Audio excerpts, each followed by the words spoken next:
So, in a word, Eastern Europe is a strategically crucial location, and over the centuries has been a really dangerous piece of real estate. In fact, few peoples in the region want to be considered Eastern European or readily identify themselves as such. For example, Estonians will tell you that they're really Northern Europeans or close to Scandinavia, which is true. If you ask a Hungarian, Pole, Czech, or Latvian, they will most often tell you that they consider themselves Central Europeans. Czechs point out, quite correctly, that their capital of Prague is actually to the west of Vienna, Austria. Meanwhile, Lithuanians are proud that a geographical commission of experts officially pinpointed the central point of Europe in a field in Lithuania. As a former Crusader state, Prussia had been turned into a secular duchy with the Reformation and was a vassal of Poland. But a series of determined Prussian princes made it sovereign, free of Poland, and then in 1701 they turned it into a full-fledged kingdom. It was unlike any other European state. The joke went that other countries in the rest of Europe were lands that had armies, but Prussia was an army that happened to have a land. After Hus was burned as a heretic in 1415, conflict just accelerated. In 1419, supporters of Hus threw Prague city officials out of a window. This was the first so-called defenestration of Prague, which is really a fancy technical term for throwing somebody out of a window.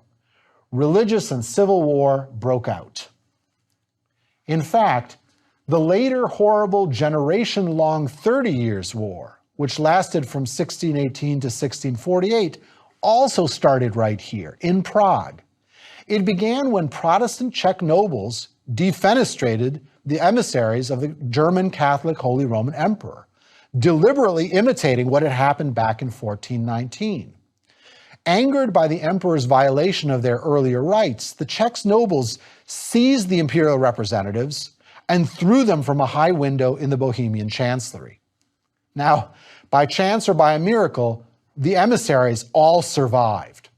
And Catholic propagandists declared that this was because of divine intervention, while Protestants claimed it was because they'd landed on a pile of manure in the courtyard.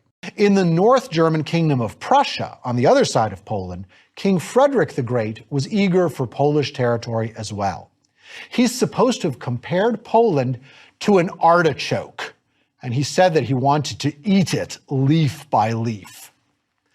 In the south, in the Austrian Empire of the Habsburgs, the Empress Maria Theresa worried about the legality, the seemliness of dividing up Poland, but she went along with it when it started to take place. Frederick the Great of Prussia laughed and laughed about Maria Theresa's flexible morality. He said, "Oh, the more she cries, the more she takes."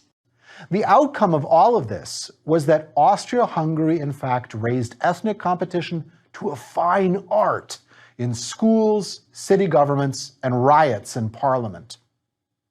One politician said that the best that could be done was to keep the empire in a finely balanced state of discontent. The parliament was always a swirl in tension. Deputies of different ethnic groups engaged in filibusters to support their cause. If you're curious, the record for a filibuster was 13 hours. But if the empire had lasted longer, I'm sure this could have been improved upon. Their opponents responded by singing national songs to drown out the speaker. Others brought in toy trumpets, banged on desks, whistled, or threw inkwells at their foes. A very handy list of terms of abuse used in debates was published, and it had a grand total of 1,763 insults, ranging from ass to zebra. And, this is crucial, the yelling took place in all of the empire's different languages. No wonder that some people in Vienna started going to the parliament sessions because they were so exciting and they were free. Among those visitors was a man who would later play a large historical role, but at this point was a down-and-out would-be artist named Adolf Hitler, whose reaction was interesting and sinister. Yet Marxism was in many ways rather an awkward import in Eastern Europe. This actually bears stressing. because later Eastern Europe would become synonymous with the communist bloc, as we'll discuss in later lectures. But this was a very unlikely development, mostly because Karl Marx and Friedrich Engels expected their revolution to break out in the industrialized West, in Britain or Germany.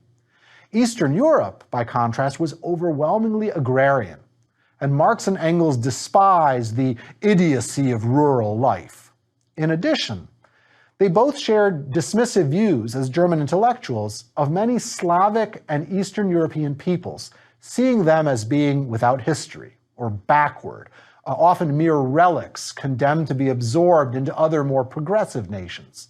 Now, as you might suspect, later such statements were veiled or not repeated when communist regimes were established in Eastern Europe. When Austria was attacking Serbia at the start of the war, some Austrian regiments were actually up to 1/4 Serb. And when Serbian forces from the Serbian kingdom urged them to give up, they instead replied, "Serbs never surrender."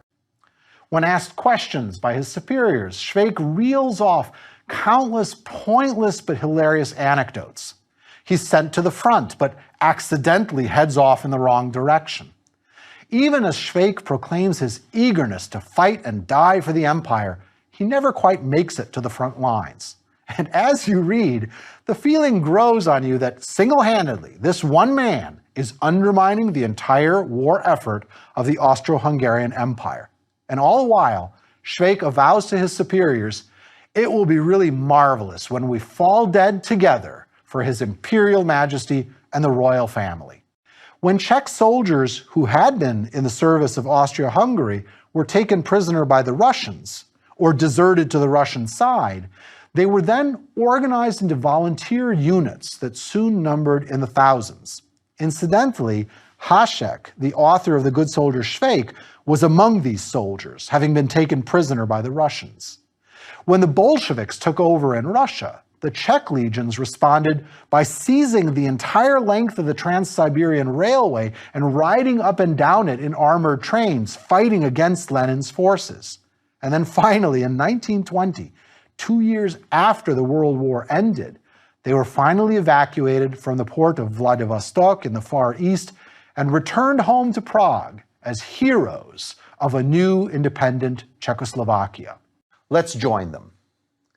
We enter the elegant French Foreign Ministry at the heart of Paris, where hundreds of meetings will take place to define the treaties to be imposed on the losers of the war. The announced goal is to craft a more idealistic and more just international order. But what we see before us falls far short of that sort of lofty moral reasoning. On the floor of a large conference room, a huge map has been unrolled at the insistence of the American president, Woodrow Wilson. And now the negotiators and their experts are actually crawling on their hands and knees around the map, even though they're dressed in dark formal clothes, stiff collars, and elegant ties. They scramble on the floor and push each other aside to get a really good look at disputed territories on the map, claimed by different countries, often ones that did not exist until just recently. While the great powers gathered as a kind of temporary world government in Paris, representatives of the new Eastern European countries also flocked to the negotiations. Some were admitted officially into the presence of the victors, others were not. Some were actually reduced to stuffing their propaganda leaflets under the doors of hotel rooms of the delegates, hoping in that way to influence the winners of the war to recognize and support their national independence.